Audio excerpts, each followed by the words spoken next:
저는 박정옥입니다. 올해 68이죠. 동네 사람들은 저를 그냥 평범한 할머니로 알고 있습니다. 늘 장바구니에 작은 장부를 꽂고 다니거든요. 시장에서 무 한 단 사도 꼬박꼬박 적어둡니다. 영수증은 반듯하게 눌러붙이고요. 서류는 거짓말 안 해. 이게 제 입버릇이에요. 웃기시죠? 그냥 동네 아줌마가 무슨 서류 타령이냐고요. 하지만 전 진심이었습니다. 사람 말은 시간 지나면 흐려지지만 종이에 찍힌 숫자는 절대 변하지 않거든요. 제 아들 민수는 올해 35입니다. 회사 다니는 성실한 아이죠. 그런데 이 녀석 연애라곤 한 번도 제대로 못 해봤어요. 숫기가 없어서 여자 앞에만 서면 얼굴이 빨개지는 통에 늘 걱정이었습니다. 책임감만 강하고 자기 표현은 서툰 아이였죠. 그런 민수가 어느 날 집에 여자를 데려왔습니다. 엄마, 소개할 사람 있어. 목소리가 떨리더군요. 얼마나 긴장했는지 손에 땀이 배어 있었습니다. 문을 열고 들어온 여자 최설인. 34이라고 했어요. 첫인상은 번듯했습니다. 단정한 옷차림에 밝은 미소까지. 그런데 뭔가 이상했어요. 안녕하세요, 어머님. 인사는 그렇게 했지만 설이는 곧바로 가방에서 종이 뭉치를 꺼냈습니다. 민수 오빠랑 결혼하면요, 신혼집은 이쪽으로 알아보고 있어요. 출퇴근 동선이 중요하잖아요. 여기 보세요. 더블 역세권이라 투자 가치도 있고요. 평면도였습니다. 아직 차 한 잔도 안 나왔는데 벌써 집 이야기예요. 저는 그저 조용히 웃으며 차를 따랐습니다. 하지만 가슴 한구석이 무거워지더군요. 뭔가 순서가 틀렸다는 느낌. 사람을 먼저 봐야 하는데 조건부터 따지는 것 같았거든요. 민수는 들떠 있었습니다. 설인이 화장실 간 사이 제게 속삭였죠. 엄마, 괜찮지? 저 사람이랑 결혼할 거야. 전 대답 대신 장부만 만지작거렸습니다. 그날 밤 혼자 앉아서 한참을 생각했어요. 왜 불편한 걸까? 딱히 문제는 없어 보이는데. 그런데 제 경험이 말하더군요. 사람은 언행도 중요하지만 쓰는 돈을 보면 어떤 사람인지 보인다고. 며칠 뒤 민수와 설인이 또 집에 왔습니다. 이번엔 동네 구경 겸 산책을 하자더군요. 모지기는 척 산책을 하던 중 버스 정류장을 지나는데 설인이 갑자기 멈춰 서더니 대형 광고판을 가리켰어요. 어머님, 저 물류회사 광고 요즘 핫하대요. 주가도 엄청 올랐다던데. 전 그냥 미소만 지었습니다. 민수는 그 광고판을 평생 봐왔으면서도 무슨 회사인지 모르더군요. 그게 당연했어요. 전 일부러 말한 적이 없으니까요. 집으로 돌아와 책장을 쓸었습니다. 구석에 금박이 들어간 오래된 명함집이 있어요. 먼지가 쌓여 있었죠. 민수는 어릴 적부터 저걸 그냥 아빠 젊을 때 명함인가 보다 하고 지나쳤습니다. 한 번도 열어보지 않았어요. 전 그 명함집을 만지작거리다가 다시 제자리에 꽂아뒀습니다. 아직은 때가 아니었거든요. 하지만 가슴속에선 무언가가 꿈틀거리기 시작했습니다. 이 결혼 뭔가 잘못되고 있다는 예감이었죠. 저는 그날 밤 장부를 펼쳤습니다. 새 페이지 맨 위에 이렇게 적었어요. 최설인, 관찰 시작. 숫자는 거짓말하지 않습니다. 사람도 결국 숫자로 드러나죠. 전 기다리기로 했어요. 조용히, 그러나 정확하게. 민수야, 이 결혼 다시 생각해봐. 식탁에 마주 앉아 천천히 말했습니다. 민수는 깜짝 놀란 표정이었죠. 엄마, 왜 그래? 서린이가 뭘 잘못했어? 전 한참을 침묵했습니다. 뭐라고 설명해야 할까요? 그냥 느낌이라고 하면 이해할까요? 아니, 이 아이는 안 들을 겁니다. 사랑에 빠진 사람은 이성이 마비되거든요. 사람은 언행도 중요하지만 쓰는 돈을 보면 어떤 사람인지 보여. 무슨 소리야, 엄마. 서린이는 검소한 사람이야. 검소하다고 첫 만남의 평면도부터 펼친 사람이 전 더 말하지 않았습니다. 말해봤자 소용없었거든요. 민수는 이미 결심한 얼굴이었어요. 엄마, 나도 이제 가정 꾸릴래. 평생 혼자 살 순 없잖아. 가슴이 아렸습니다. 맞는 말이에요. 이 아이도 행복할 자격이 있죠. 하지만 잘못된 사람과의 결혼은 행복이 아니라 지옥이라는 걸, 전 그걸 너무 잘 알았습니다. 남편도 말렸어요. 동네 지인들도 한마디씩 거들었죠. 하지만 민수는 귀를 막았습니다. 오히려 더 완강해지더군요. 사춘기 아이처럼 반항심만 커졌어요. 결국 결혼 준비가 시작됐습니다. 그때부터였어요. 서린의 진짜 얼굴이 보이기 시작한 게, 어느 날 민수가 집에 와서 말했습니다. 엄마, 신혼집 계약했어. 어디로? 땡땡역 신축 대단지 30평. 전 숨이 막혔습니다. 민수 월급으론 감당 못할 집이었거든요. 얼마나 대출 받았니? 그게 좀 많이. 민수는 말끝을 흐렸어요. 전 더 캐묻지 않았습니다. 대신 그날 밤 인터넷으로 그 아파트를 검색했죠. 시세를 보는 순간 눈앞이 아찔했습니다. 민수 연봉의 몇 배였어요. 며칠 뒤 등기날이었습니다. 민수가 서류를 들고 들어왔어요. 전 조용히 그걸 훑어봤습니다. 대출 금액, 이자율, 상환 기간. 모든 게 민수 명의더군요. 서린이 명의는? 아, 서린이는 신용이 좀 안 좋대. 나중에 바꾸기로 했어. 나중에 전 아무 말도 하지 않았습니다. 대신 제 장부를 펼쳐 대출 이자율만 적었어요. 숫자가 선명하게 박혔습니다. 이 숫자는 거짓말하지 않을 겁니다. 결혼식이 다가왔습니다. 가족들이 모여 마지막으로 한 번 더 말렸어요. 민수야, 아직 늦지 않았어. 형 다시 생각해봐. 하지만 민수는 고개를 저었습니다. 눈빛이 흐려져 있었어요. 이미 너무 많이 투자해버려서 후퇴할 수 없다는 표정이었죠. 매몰 비용의 오류. 경영학에서 배우는 그 함정에 제 아들이 빠져 있었습니다. 결혼식은 그렇게 치러졌습니다. 전 축의금 봉투에 돈을 넣으며 생각했어요. 이게 마지막 선물이 될지도 모른다고. 서린은 하객들 앞에서 환하게 웃었습니다. 완벽한 신부였죠. 하지만 전 알았어요. 저 웃음 뒤에 뭐가 있는지. 숫자는 이미 말하고 있었거든요. 대출, 이자, 상환. 민수의 목을 조여올 숫자들이었습니다. 피로연이 끝나고 집으로 돌아왔습니다. 전 장부를 펼쳐 새 항목을 만들었어요. 민수 결혼, 대출 시작일. 그리고 그 아래 작게 적었습니다. 관찰 계속. 이제 기다릴 일만 남았어요. 서린이 본색을 드러낼 때까지 전 준비하고 있었습니다. 조용히, 그러나 정확하게. 결혼 후 석 달쯤 지났을까요? 민수에게서 전화가 왔습니다. 엄마, 이번 주는 바빠서 못 갈 것 같아. 목소리가 지쳐 있었어요.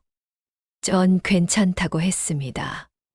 하지만 가슴이 답답했죠. 민수는 결혼 전까지 일주일에 한 번은 꼭 들렀거든요. 이제 석 달째 얼굴을 못 봤습니다. 동네 사람들이 물었어요. 민수 잘 지내? 네, 신혼이라 바쁘죠. 겉으론 그렇게 웃었습니다. 하지만 속으론 알고 있었어요. 뭔가 잘못되고 있다는 걸. 그러던 어느 날이었습니다. 민수 아파트 근처를 지나다가 우연히 서린을 봤어요. 차에서 내리는데 명품 가방을 들고 있더군요. 결혼 전엔 보지 못했던 거였습니다. 집으로 돌아와 가만히 앉아 있었어요. 머릿속으로 계산이 돌아갔습니다. 민수 월급, 대출이자, 관리비, 생활비. 그리고 저 가방. 숫자가 맞지 않았어요. 며칠 뒤 민수한테서 다시 전화가 왔습니다. 엄마, 나 독감 걸렸어. 많이 아파. 지금 가볼까? 아니야, 괜찮아. 서린이가 격리해야 된대. 격리, 부부인데. 전 이상했지만 참았습니다. 대신 김밥을 싸서 민수 집 앞에 갔어요. 초인종을 누르려다가 멈췄습니다. 서린을 마주치기 싫었거든요. 문고리에 포스트잇을 붙였습니다. 몸 따뜻하게. 약 시간 지켜. 그리고 조용히 돌아섰어요. 계단을 내려가는데 뒤에서 문 열리는 소리가 들렸습니다. 민수였어요. 헬쑥한 얼굴로 도시락을 들고 서 있더군요. 엄마, 전 손을 흔들고 빨리 내려왔습니다. 눈물이 날 것 같았거든요. 그 후로도 몇 번 더 그렇게 도시락을 갖다 뒀습니다. 초인종은 한 번도 누르지 않았어요. 서리는 시댁에 오지 않았고 본인 집에도 절 초대하지 않았습니다. 관계가 끊긴 거죠. 시간이 더 흘렀습니다. 어느 날 민수가 전화했어요. 엄마, 서린이가 차 사고 싶대. 버스로 출퇴근하지 않았니? 그게 힘들대. 또 돈 이야기였습니다. 전 한숨을 삼켰어요. 내 형편에 맞게 해. 알았어. 하지만 한 달 뒤 민수네 주차장에 새 차가 서 있었습니다. 준중형도 아니고 중형차였어요. 또 대출을 받은 게 분명했습니다. 그리고 얼마 안 있어 또 전화가 왔어요. 엄마, 서린이가 대학 가고 싶대. 갑자기 왜? 배우고 싶은 게 생겼대. 늦었지만 도전하고 싶다고. 전 말문이 막혔습니다. 대출 이자도 빠듯한데 등록금까지. 민수야, 너 괜찮겠니? 응, 아내 꿈인데 도와줘야지. 목소리엔 힘이 없었어요. 의무감만 남은 말투였습니다. 전 더 말하지 않았습니다. 이 아이는 이미 너무 깊이 들어갔거든요. 그날 밤 장부를 펼쳤습니다. 새로운 항목들이 늘어났어요. 신혼집 대출, 차량 할부, 등록금. 숫자가 점점 커지고 있었습니다. 민수를 짓누르는 무게였죠. 며칠 뒤 동네에서 민수를 우연히 마주쳤습니다. 얼굴이 많이 상해 있었어요. 엄마, 밥은 먹고 다니니? 응. 짧은 대화였습니다. 하지만 전 알 수 있었어요. 이 아이가 무너지고 있다는 걸. 그런데 제가 뭘 할 수 있을까요? 이미 선택한 길인데. 집으로 돌아와 혼자 앉아 있었습니다. 창밖을 보며 생각했어요. 언제까지 기다려야 할까? 민수가 완전히 망가지기 전에 뭔가 해야 하는 거 아닐까? 금방 명함집이 자꾸 눈에 밟혔습니다. 하지만 아직은 아니었어요. 결정적 순간이 필요했습니다. 그리고 그 순간은 곧 찾아왔죠. 그날은 평범한 오후였습니다. 장을 보고 돌아와 장부를 정리하고 있었죠. 그때 전화벨이 울렸어요. 낯선 번호였습니다. 여보세요? 어머니, 서린이었어요. 목소리가 날카로웠습니다. 전 가슴이 철렁했죠. 그래, 무슨 일이니? 아들 교육을 어떻게 시킨 거예요? 순간 귀를 의심했습니다. 뭐라고? 민수 오빠 때문에 제가 얼마나 고생하는지 아세요? 집도 형편없고 돈도 없고 맨날 야근에 주말 근무해. 욕설이 섞이기 시작했어요. 저보고 어떻게 키웠냐고, 시댁은 보탠 것도 없으면서 간섭만 한다고, 이런 집인 줄 알았으면 결혼 안 했다고. 전 아무 말도 하지 못했습니다. 손이 떨렸어요. 일은 평생 살면서 이런 모욕은 처음이었습니다. 아들 관리 좀 잘하세요. 그리고 더 이상 연락하지 마세요. 그리곤 전화가 딱 끊겼습니다. 전 한참을 그대로 서 있었어요. 핸드폰을 쥔 손에서 땀이 흘렀습니다. 가슴 속에서 뭔가가 터지는 느낌이었죠. 지금까지 참아왔던 모든 게 한꺼번에 올라왔어요. 조용히 거실로 걸어갔습니다. 책장 앞에 섰어요. 금방 명함집이 거기 있었습니다. 먼지를 털어내고 천천히 열었죠. 박정옥 땡땡홀딩스 회장. 명함이 햇빛에 반짝였습니다. 20년 만에 꺼내보는 거였어요. 제 손가락이 명함을 쓰다듬었습니다. 그리고 조용히 웃음이 나왔죠. 전 동네 사람들 눈엔 그냥 평범한 주부였습니다.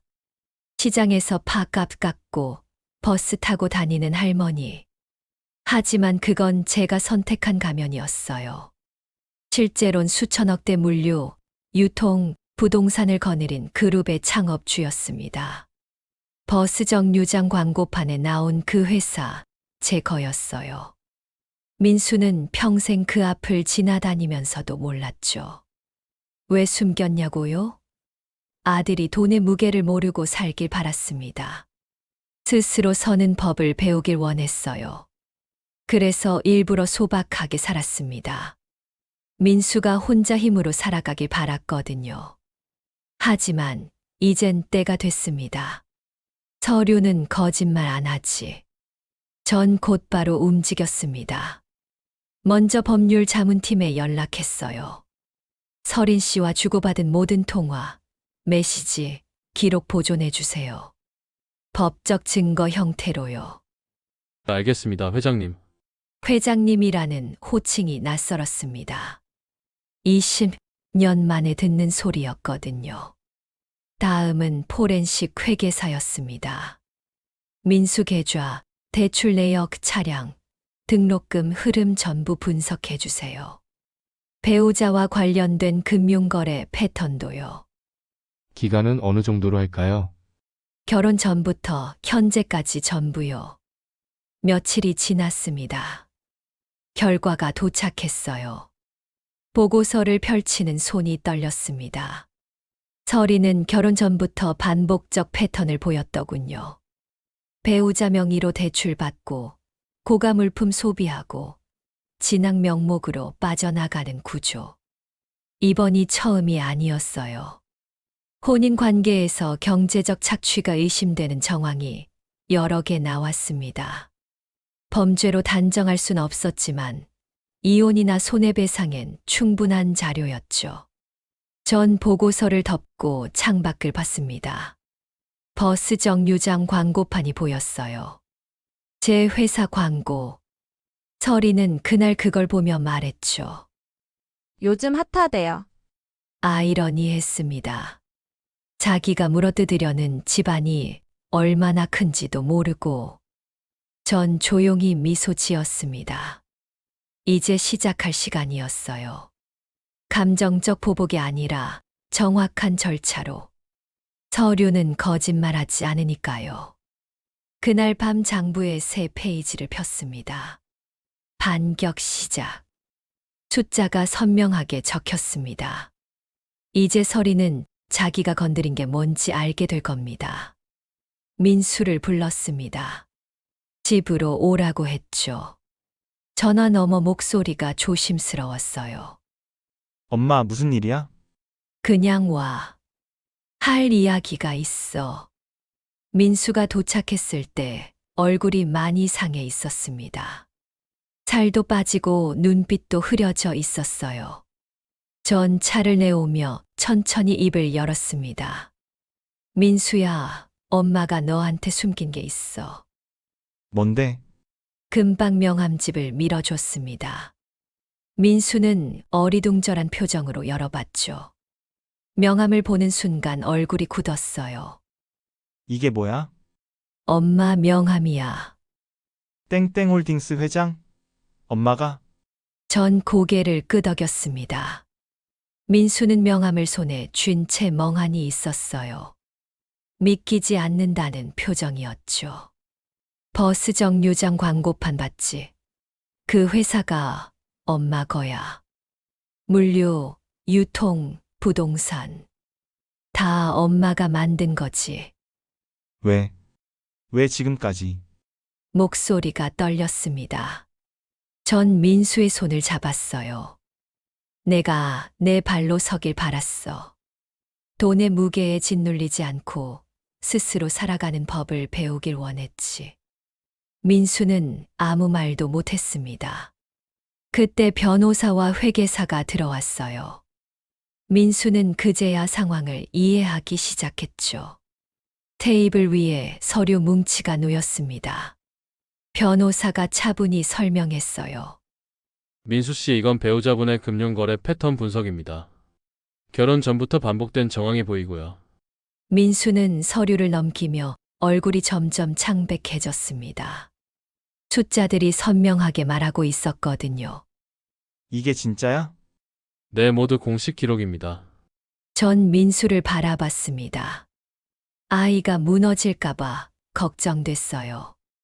하지만 지금은 현실을 직시해야 할 때였습니다. 민수야, 엄마는 복수하려는 게 아니야. 너를 구하려는 거지. 엄마, 감정으로 싸우면 져. 우린 규칙대로 갈 거야.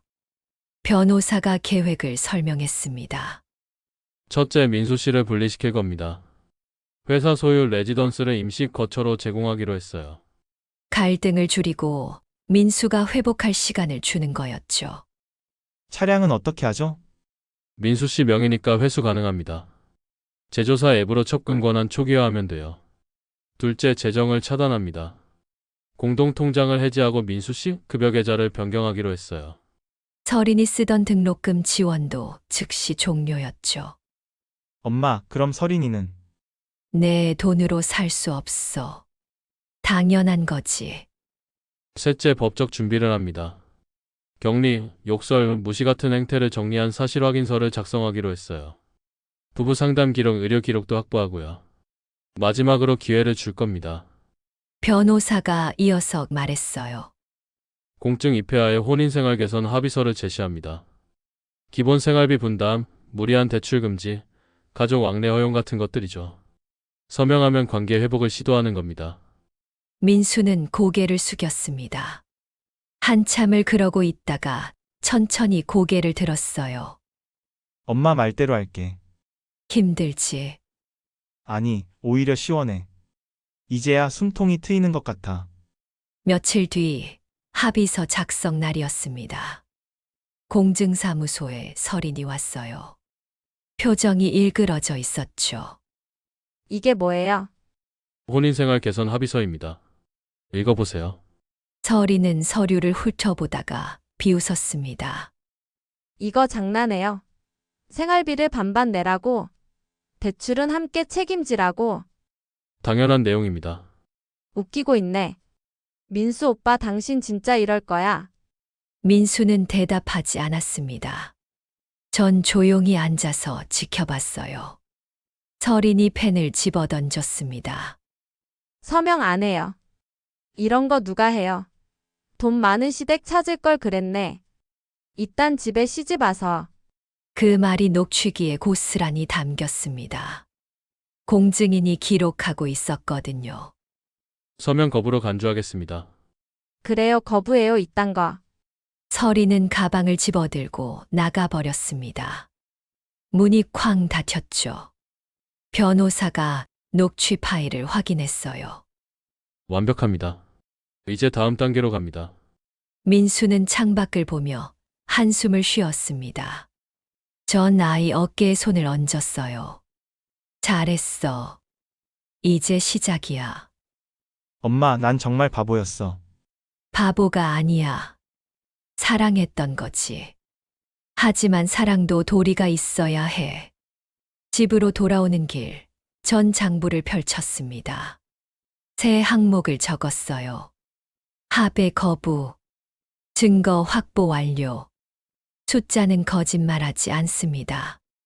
이제 서리는 자기가 만든 숫자들과 마주하게 될 겁니다. 일주일 뒤였습니다. 대형 경제지에서 연락이 왔어요. 회장님, 여성 창업자 특집 인터뷰 부탁드립니다. 20년 만에 받는 인터뷰 요청이었습니다. 전 수락했죠. 이제 숨을 이유가 없었거든요. 촬영 당일 스튜디오에 도착했습니다. 조명이 밝았어요. 카메라가 여러 대 세팅돼 있었죠. 분장을 하고 자리에 앉았습니다. 회장님, 편하게 해주세요. 창업 스토리부터 시작할게요. 그런데 촬영이 시작되기 직전이었습니다. 스튜디오 문이 벌컥 열렸어요. 어머니, 설인이었습니다. 어떻게 알고 왔는지 숨을 헐떡이며 들어왔죠. 화장이 번져 있었어요. 어머니 저 잘못했어요. 스태프들이 깜짝 놀라 쳐다봤습니다. 설이는 제 앞에 무릎을 꿇었어요. 제가 철이 없었어요. 다시 기회를 주세요, 제발요. 눈물까지 흘렸습니다. 연기였죠. 하지만 주변 사람들은 몰랐어요. 안타까운 표정으로 설인을 바라봤습니다. 어머니 민수 오빠를 사랑해요. 정말이에요. 제가 잘못했으니까 용서해 주세요. 전 조용히 앉아 있었습니다. 그리고 천천히 가방에서 태블릿을 꺼냈어요. 설인 씨, 이것 좀 보실래요? 화면을 켰습니다. 메시지 내역이 펼쳐졌죠. 날짜가 선명하게 찍혀 있었어요. 대출 더 뽑게 시엄마 자극하자. 설인의 얼굴이 굳었습니다.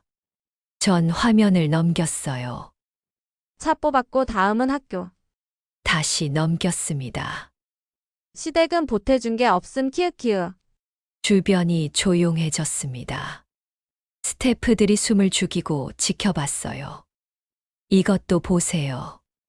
다음 화면은 이메일이었습니다. 설인이 제 회사 이름을 사칭해서 백화점에 협찬 요청을 보낸 기록이었죠. 땡땡홀딩스 이사 최설인입니다. 기사 제품 협찬 요청드립니다. 설인은 입을 벙긋거렸습니다. 말이 안 나오는 거예요. 동행했던 변호사가 앞으로 나왔습니다. 서린 씨, 지금부터 접근 금지 가처분과 손해배상 청구를 진행합니다. 아, 아니에요. 다 오해예요. 오늘 내용은 모두 증거 보존됐습니다. CCTV와 녹음 기록 모두 확보했고요. 설인은 뒤로 물러섰습니다. 얼굴이 새하얗게 질려 있었어요. 이건 함정이잖아요. 함정이 아닙니다. 당신이 직접 쓴 그리고 보낸 메일이에요. 전 조용히 말했습니다. 설인 씨, 전 평생 서류를 믿고 살았어요. 서류는 거짓말 안 하거든요. 당신이 남긴 모든 기록이 당신을 말해주고 있어요. 설인은 오해예요. 다 오해라고요. 만 반복했습니다. 하지만 카메라는 이미 꺼진 상태였죠. 스태프들이 어색하게 자리를 피했습니다. 변호사가 설인에게 서류를 건넸어요. 접근 금지 가처분 신청서입니다. 이제부터 민수 씨와 시댁 식구들에게 연락하거나 접근하면 법적 조치받습니다. 설인은 서류를 받아들고 떨고 있었습니다. 전 자리에서 일어났어요. 촬영 계속할게요. 설인 씨는 이만 나가주세요. 보안 요원이 설인을 안내했습니다. 나가면서도 설인은 계속 뒤돌아봤어요. 하지만 전 쳐다보지 않았습니다. 촬영이 재개됐습니다. 인터뷰어가 조심스럽게 물었어요. 회장님, 방금 일은 사적인 일입니다. 촬영 내용에서 제외해 주세요. 알겠습니다. 하지만 전 알고 있었어요. 오늘 일이 입소문을 탈 거라는 걸. 그리고 그게 서린에게 마지막 경고가 될 거라는 것도요. 집으로 돌아와 장부를 펼쳤습니다. 세 줄을 그었어요. 2차 경고 완료. 증거 추가 확보. 서류는 거짓말하지 않습니다. 제 평소 습관이 결정적 무기가 됐죠. 영수증 하나, 메시지 하나, 이메일 하나. 모든 게 쌓여서 진실을 만들었습니다. 민수한테 전화가 왔어요. 엄마, 오늘 일 들었어. 괜찮니? 응, 이제 확실히 알겠어. 내가 얼마나 속았는지. 미안해. 내가 상처받을까봐. 아니야, 엄마. 고마워, 진실을 보여줘서. 전화를 끊고 창밖을 봤습니다. 버스 정류장 광고판이 보였어요. 제 회사 이름이 밝게 빛나고 있었죠. 서리는 그 광고를 보며 말했습니다. 요즘 핫하대요. 자기가 무엇을 건드렸는지도 모르고요. 이제 마지막 단계만 남았습니다. 조용히, 그러나 정확하게 끝낼 시간이었어요. 이틀 뒤, 민수가 집에 왔습니다. 표정이 단단해져 있었어요. 엄마, 이혼할게. 전 놀라지 않았습니다. 예상했던 말이었거든요. 확실하니? 응, 이제 미련 없어. 민수는 테이블에 앉았습니다. 전 따뜻한 차를 내왔어요. 엄마가 반대할 때 들었어야 했는데. 내가 잘못했어. 아니야. 내가 배운 거야. 비싼 수업료였어. 그래도 배웠으면 됐지. 변호사팀이 이혼 조정 준비를 시작했습니다. 전 한 가지만 당부했어요. 감정으로 싸우지 마세요. 팩트만 가지고 가세요.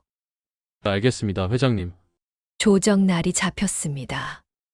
법원 조정실은 차가웠어요.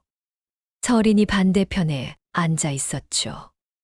옆에 변호사를 대동했더군요. 조정위원이 입을 열었습니다. 양측 입장 들어보겠습니다. 우리 측 변호사가 서류를 제출했어요. 격리 사실을 담은 진술서, 욕설 녹취록, 돌봄 회피 기록, 차량과 등록금, 고가 가전 구매 내역도 제출했습니다. 아내 측이 시댁 왕래와 초대를 전면 거부한 정황도 있습니다. 이는 부부관계 파탄의 명백한 근거입니다. 서린 측 변호사가 반박했어요. 이건 과장입니다. 신혼부부가 바빠서 그랬던 거죠. 그럼 이건 어떻게 설명하시겠습니까? 허위 협찬 이메일이 나왔습니다. 서린이 회사 이름을 사칭한 기록이었죠. 이건 장난으로. 장난으로 기업 명의를 도용합니까? 이건 명백한 신뢰 파기입니다.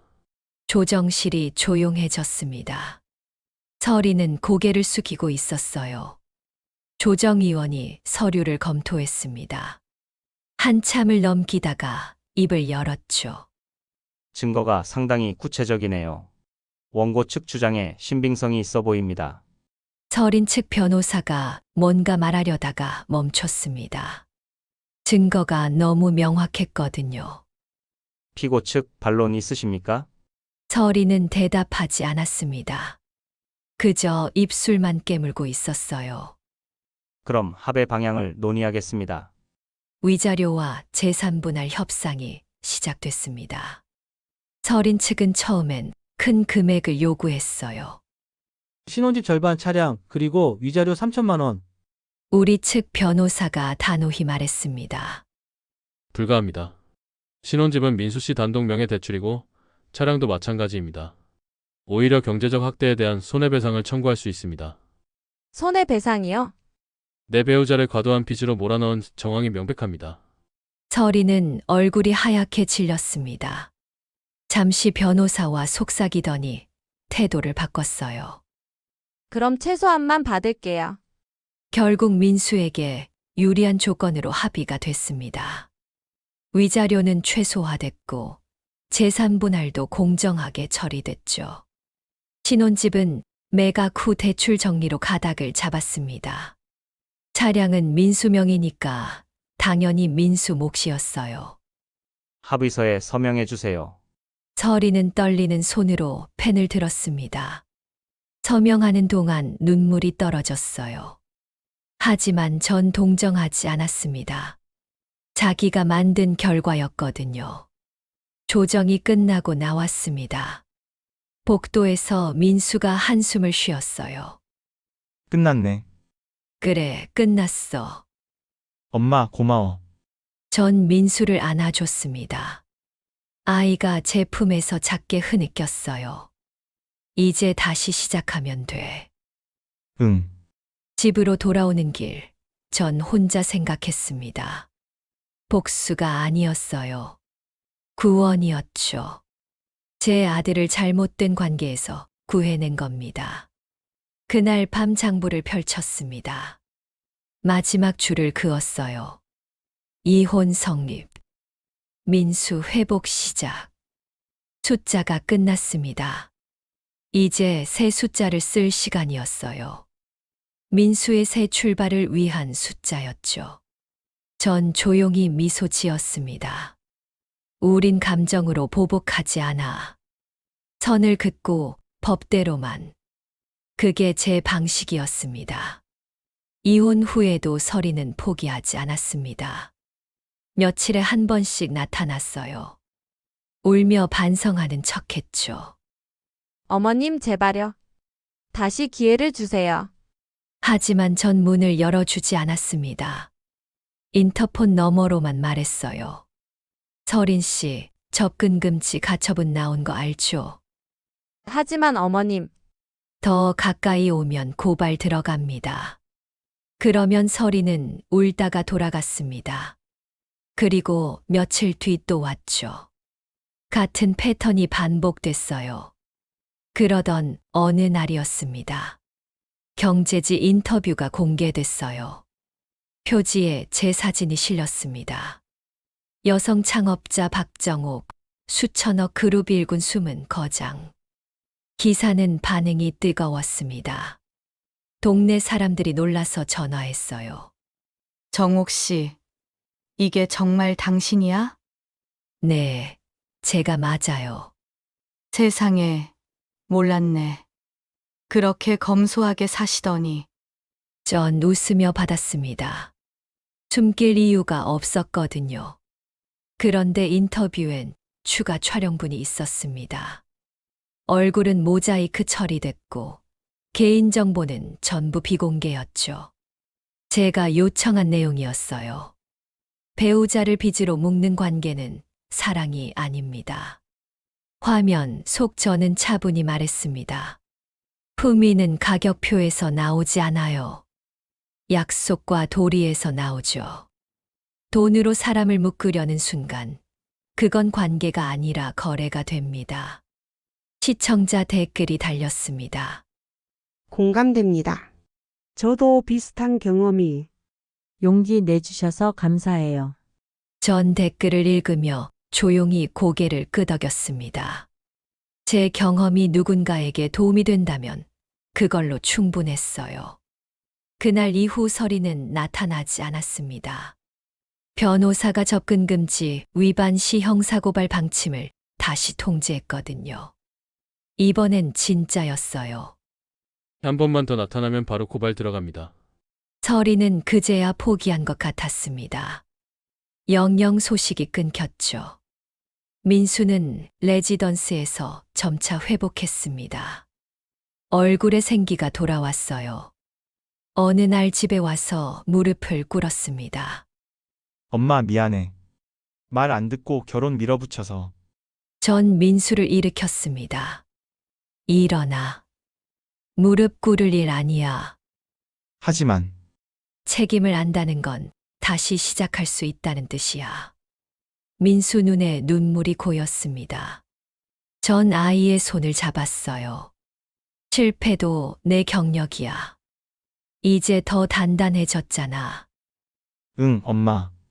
며칠 뒤, 전 버스 정류장을 지나갔습니다. 제 회사 광고판 아래 작은 포스터가 붙어 있었어요. 성인 제도전 장학금. 등록금 전액이 아닌 자기 부담 50% 원칙. 제가 새로 만든 프로그램이었습니다. 베풀되 스스로 설 힘을 남기는 방식이었죠. 전 잠깐 발길을 멈추고 포스터를 바라봤습니다. 그리고 조용히 미소 지었어요. 집으로 돌아와 금방 명함집을 꺼냈습니다. 서랍 깊숙이 넣으려다가 멈췄어요. 이젠 숨길 필요가 없었죠. 대신 식탁 위에 새 종이를 올려뒀습니다. 우리 집 새 규칙이었어요. 1점 사랑에도 예산이 있다. 2점 도리는 의무가 아니라 관계의 언어다. 3점 서류는 거짓말을 못한다. 그리고 맨 아래 작은 메모를 남겼습니다. 아들, 실패도 내 경력이다. 엄마는 오늘도 장부를 편다. 민수가 그걸 보고 웃었습니다. 엄마는 진짜 장부 없으면 못 사시겠다. 그럼 서류는 거짓말 안 하잖아. 우린 함께 웃었습니다. 오랜만에 느끼는 평온이었어요. 저녁을 먹으며 민수가 물었습니다. 엄마, 앞으론 회사 일하실 거야? 가끔, 이제 은퇴해도 되는 나이니까. 그럼 뭐 하실 건데? 장부 정리하지 뭐. 그리고 너 밥 챙겨주고. 민수가 웃었습니다. 전 아이의 그 웃음이 좋았어요. 오랜만에 보는 진짜 웃음이었거든요. 그날 밤, 전 혼자 장부를 펼쳤습니다. 새 페이지 맨 위에 적었어요. 새 출발. 민수와 함께 창밖으로 버스 정류장 광고판이 보였습니다. 제 회사 이름이 밤하늘에 밝게 빛나고 있었죠. 전 조용히 중얼거렸습니다. 품위는 조용히, 그러나 정확하게 복수한다. 하지만 이건 복수가 아니었습니다. 구원이었죠. 제 아들을 구하고 저 자신도 구한 겁니다. 장부를 덮고 창문을 닫았습니다. 이제 진짜 평온이 찾아왔어요. 숫자로 시작해서 숫자로 끝났지만 그 사이엔 사랑이 있었습니다. 민수는 거실 소파에서 졸고 있었습니다. 전 담요를 덮어줬어요. 아이의 얼굴이 편안해 보였습니다. 잘 자, 아들. 작은 속삭임이었습니다. 민수는 미소를 지으며 뒤척였어요. 전 부엌으로 가서 내일 아침 준비를 했습니다. 민수가 좋아하는 된장찌개 재료를 꺼냈죠. 장부에 적힌 레시피대로 손질했어요. 된장 2숟가락, 멸치 육수 500, 두부 반모. 중얼거리며 준비하는데 마음이 편했습니다. 이게 제 일상이었거든요. 거창한 회장이 아니라 그냥 아들 밥 챙겨주는 엄마. 새벽 5시, 전 일어나 장을 보러 나갔습니다. 여전히 장바구니에 장부를 꽂고요. 시장 아주머니들이 반겼습니다. 어머, 정옥 씨. 신문 봤어요. 대단하시더라. 아이고, 별거 아니에요. 겸손도 유분수지. 그래도 여전히 우리 시장 오시네. 여기 물건이 제일 좋잖아요. 웃으며 장을 봤습니다. 영수증을 받아 장부에 붙였어요. 습관은 변하지 않았습니다. 집으로 돌아오는 길, 버스 정류장을 다시 지났습니다. 광고판을 올려다 봤어요. 제 회사 이름 아래 작은 문구가 보였습니다. 신뢰는 쌓는 것이지 강요하는 게 아닙니다. 제가 만든 회사 슬로건이었습니다. 서린에게 해주고 싶었던 말이기도 했죠. 집에 도착하니 민수가 일어나 있었습니다. 엄마, 벌써 다녀오셨어요? 응, 신선한 거 사려고. 제가 갈 걸 그랬네. 괜찮아. 엄마는 이게 좋아. 아침을 차려놓고 함께 앉았습니다. 된장찌개 김이 모락모락 올랐어요. 민수가 한 숟가락 떠먹고 미소 지었습니다. 역시 엄마 손맛이에요. 많이 먹어. 엄마, 저 다음 주부터 회사 복귀해요. 몸은 괜찮아? 네, 이제 완전히 회복했어요. 그래, 잘 됐다. 민수는 밥을 먹다가 물었습니다. 엄마, 서린이는 어떻게 됐을까요? 몰라. 그리고 알 필요도 없어. 그렇죠. 이제 상관없는 사람이니까. 그래, 넌 앞만 보면 돼. 식사를 마치고 설거지를 했습니다. 민수가 옆에서 닦아줬어요. 이런 평범한 순간이 좋았습니다. 오후에 변호사한테서 전화가 왔습니다. 회장님, 서린 씨 측에서 더 이상 연락 없을 겁니다. 완전히 정리됐어요. 고생하셨습니다. 아닙니다. 회장님 덕분에 좋은 경험이었습니다. 전화를 끊고 장부를 펼쳤습니다. 서린 관련 페이지를 넘겼어요. 이제 그 페이지는 닫힌 과거였습니다. 새 페이지를 펼쳤습니다. 민수의 미래를 위한 페이지였죠. 조용히 적기 시작했어요. 민수 재기 계획. 1단계 심리 안정. 2단계 업무 복귀. 3단계 숫자와 계획이 채워졌습니다. 이게 제 방식이었어요. 감정이 아니라 계획으로, 말이 아니라 행동으로. 저녁이 됐습니다. 민수는 레지던스로 돌아갔어요. 전 혼자 남아 차를 마셨습니다. 창밖을 보니 동네가 조용했습니다. 평범한 저녁이었죠. 하지만 이 평범함이 얼마나 소중한지 이제 알았습니다. 금방 명함집이 눈에 띄었습니다. 이젠 서랍에 숨기지 않았어요. 책장에 당당히 꽂아뒀습니다. 하지만 여전히 장바구니엔 장부를 꽂고 다닐 겁니다. 여전히 영수증을 모을 거고요. 그게 저니까요. 밤이 깊어갔습니다. 전 침대에 누워 천장을 바라봤어요. 지난 몇 달이 주마등처럼 지나갔습니다. 서린과의 첫 만남, 불안했던 예감, 민수의 고집, 결혼, 갈등, 그리고 반격. 모든 게 선명했습니다. 하지만 후회는 없었어요. 제대로 했으니까요. 감정이 아니라 원칙으로, 복수가 아니라 구원으로. 잠들기 전 마지막으로 생각했습니다. 품위는 조용히, 그러나 정확하게. 이게 제 인생의 모토였습니다. 앞으로도 그럴 겁니다. 눈을 감았습니다. 내일 아침엔 또 시장에 갈 겁니다. 장바구니에 장부를 꽂고 영수증을 모으면서요.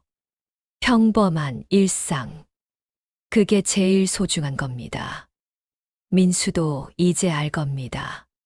진짜 행복은 가격표에 있지 않다는 걸. 도리와 약속 속에 있다는 걸. 제 역할은 끝났습니다. 이제 민수가 스스로 걸어갈 차례죠. 전 그저 옆에서 지켜볼 겁니다.